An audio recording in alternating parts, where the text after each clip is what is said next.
Իսկ ինչ եք կարծում քաղբանտարկյալների ազատ չարձակումը իշխանության վախերով է պայմանավորված, այսինքն վախենում են հավասար պայքարից։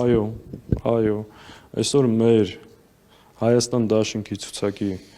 առաջին երրորդից երկու հոգին գտնվում են անազատության մեջ։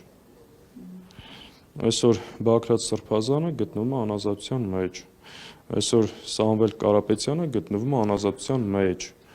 Եվ բազմաթիվ ներեմ բոլոր նրանք, Վարդան Ղուկասյանը գտնվում է անազատության մեջ, բոլորի անունները հիմա շատ երկար այդ ցանկը չեմ տալիս։ Սա ինչ է նշանակում։ Հենց նույն քաղբանտարկյալների ազատ արձակման պահանջով ընդդիմությունը միասնական ասելիք ունի, թե ոչ։ Իսկ այս շղթան կշարունակվի, պարոն Սաղաթելյան, մինչև ընտրությունները։ Եթե հակազդեցության չարժանանան, այո, որովհետև այս չարիքի ռեժիմը իր վերարտադրելու միակ հնարավորությունը մնացել է այս ապօրինությունները, ձերբակալությունները, հալածանքը եւ տարբեր ուժերի գործունեության սահմանափակում։